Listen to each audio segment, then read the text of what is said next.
ថ្ងៃនេះបងបានឆ្លងកាត់កន្លែងដែលធ្លាប់មានអូនហាងកាហ្វេដែលបងនឹងស្ងួនធ្លាប់បានធ្វើការរូបភាពនៅដដែលតែបងលែងមានជីវ៉ាទោះស្គាល់ច្រើនយ៉ាងណា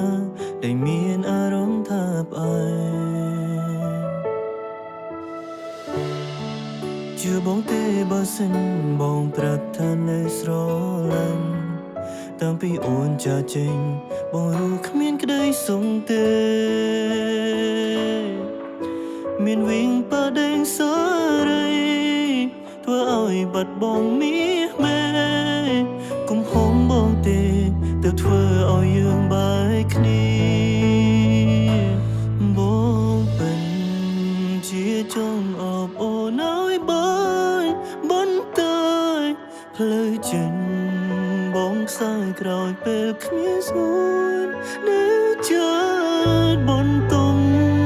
ងងឹងជាទីកន្លែងបងនៅគួនខ្លា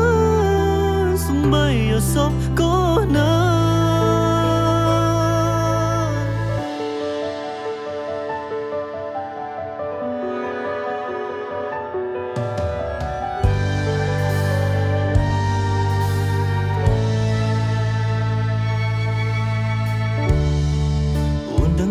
ថាកូនលោកមុខនេះបងរស់បែបណា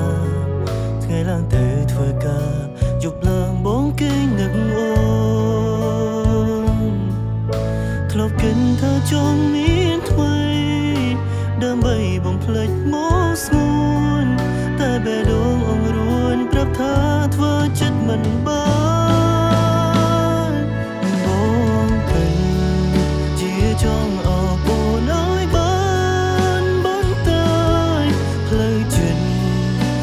ខ្សែក្រោយពេលគ្មានស្ងួននៅចិត្តបន្ទុំងងឹងជាទីកន្លែងបងនៅអូនខ្លាសំបីយល់សពក៏